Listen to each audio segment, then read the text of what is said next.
এই লেসনে আমরা দেখব যে HTML কোডের মাধ্যমে কিভাবে আমাদের ডাটাগুলোকে লিস্ট আকারে বা সিম্বল আকারে প্রদর্শন করাতে পারি। দেখুন এখানে আমরা দেখতে পাচ্ছি সিম্বল আকারে কফি, মিল্ক, টি, ক্যান্ডি। এখানে বিভিন্ন সিম্বল আমরা দিয়েছি, অটোমেটিক এই সিম্বলগুলি তৈরি হয়েছে বা লিস্ট তৈরি হয়েছে। তো এই ধরনের কাজ আমরা করব। তো এটা করার জন্য আমরা চলে যাব, আমাদের মূলত মূল কোড হচ্ছে এটি, এতটুকুন কোড। এই কোডটুকু আমরা কপি করছি। এরপর আমি একটি নোটপ্যাড ফাইল নিচ্ছি, পেস্ট করে দিচ্ছি এবং একটা সেভ দিচ্ছি। ধরি আমি list11 নাম দিচ্ছি, ক্লোজ দিয়ে বের হয়ে আসে এবং list11 এই ফাইলটিকে HTML ফরম্যাটে সেভ দেওয়া হয়নি, সো HTML। এখন আমি বের হয়ে আসছি HTML list11। লক্ষ্য করুন এখানে কফি, মিল্ক। তো এখন আমরা যদি আরও চাই, আরও দুই লাইন বা 10 লাইন চাই, অর্থাৎ এরকম আরও টি, ক্যান্ডি এরকম চাই, তো জাস্ট আমরা এই ফাইলটিকে list11 এই ফাইলটিকে একটু এডিট করব। আমরা এই দুই লাইনকে কপি করে এখানে বসিয়ে দিব। দেন কফির জায়গায় আমি একটু বসিয়ে দিচ্ছি টি,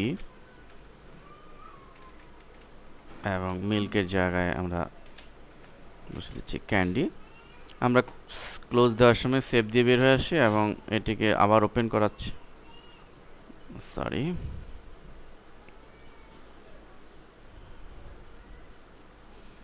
হ্যাঁ, লক্ষ্য করুন অলরেডি চলে এসছে। এবং আমরা এখানে এই সিস্টেমে আমরা আমাদের কোনো ডাটাগুলোকে সুবিন্যস্তভাবে সিম্বল আকারে প্রদর্শন করাতে পারি।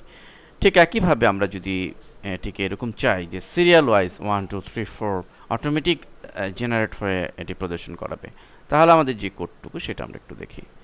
এটি হচ্ছে মূলত এই কোডটুকু।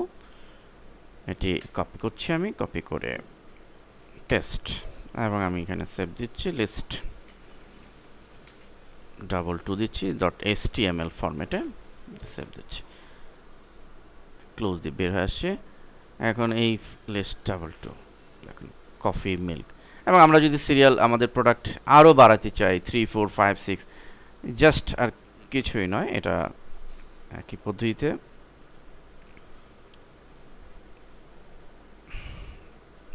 ওপেন নোটপ্যাডে আমরা ওপেন করলাম এবং এটিকে একই সিস্টেমে কপি করে অ্যাজ ইট ইজ বসিয়ে আমরা শুধু নামগুলো চেঞ্জ করে দিলেই হবে। এবার আমরা HTML এর মাধ্যমে কোনো লিস্ট আমরা তৈরি করে আমাদের প্রোডাক্টগুলোকে বা আমাদের ডেটাগুলোকে আমরা সুবিন্যস্তভাবে প্রদর্শন করাতে পারি।